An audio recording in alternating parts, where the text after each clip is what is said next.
Halo, Assalamualaikum warahmatullahi wabarakatuh.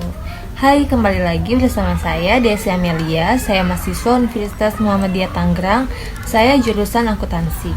Pada video kali ini, saya akan membahas metodologi penelitian secara komprehensif dan sistematis. Yuk kita langsung simak. Nah, kita langsung masuk ke materi ya. Apa sih metodologi penelitian? Metodologi penelitian adalah sebuah upaya sistematis dalam rangka pemecahan masalah yang dilakukan peneliti agar dapat menjawab permasalahan-permasalahan atau fenomena yang terjadi.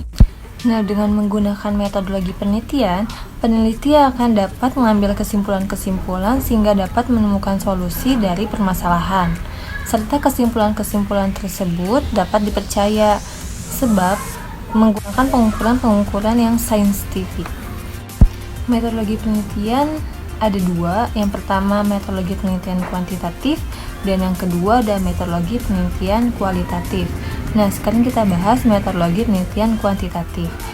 Penelitian kuantitatif adalah penelitian ilmiah yang sistematis terhadap bagian-bagian dan fenomena serta kausalitas hubungan-hubungannya. Tujuan penelitian kuantitatif adalah menggunakan dan mengembangkan model-model matematis dan atau hipotesis yang berkaitan dengan fenomena alam. Nah, sekarang metode kualitatif.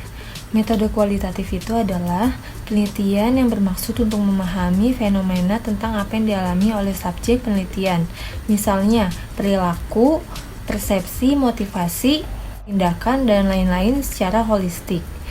Nah, dengan cara deskripsi dalam bentuk kata-kata dan bahasa pada suatu konteks khusus yang alamiah dan dengan memanfaatkan berbagai metode alamiah.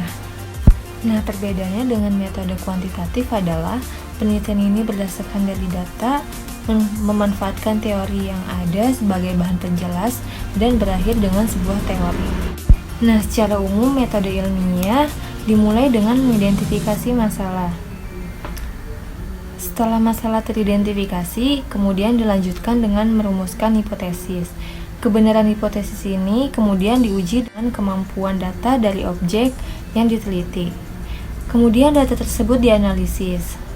Berdasarkan hasil analisis, kemudian dibuat suatu kesimpulan apakah menerima hipotesis atau menolak hipotesis. Lalu selanjutnya ada sistematika metode penelitian. Yang pertama ada identifikasi masalah. Apakah masalah penelitian itu?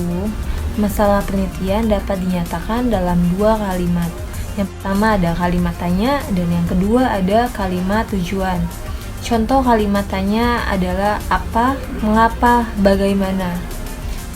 Saya kasih contoh, karena jurusan saya akuntansi, maka kalimat tanyanya, apakah komite audit berpengaruh terhadap tax avoidance? Itu contoh kalimat tanya.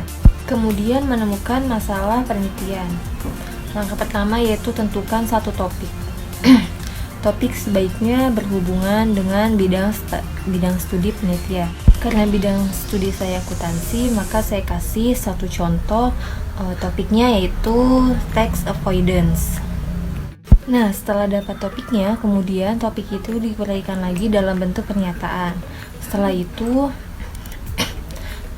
baru menentukan judul.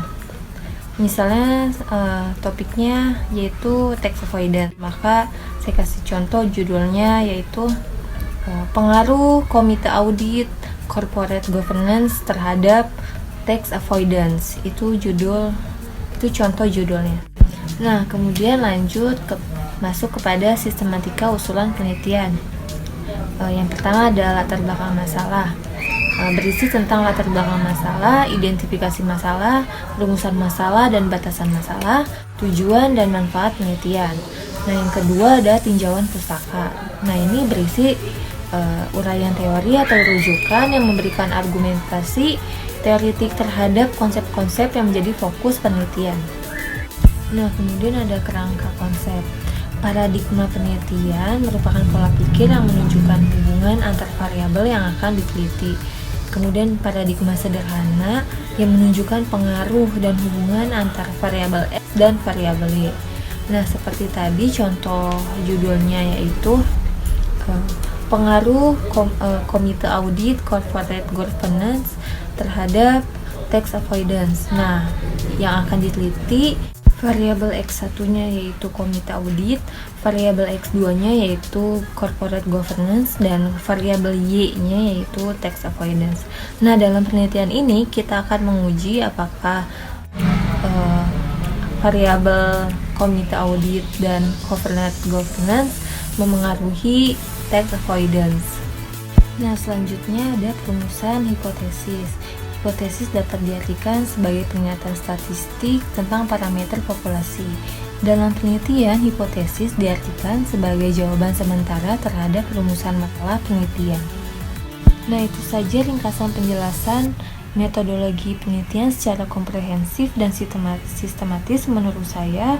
Kurang lebihnya saya mohon maaf bila ada kata-kata yang salah. Wassalamualaikum warahmatullahi wabarakatuh.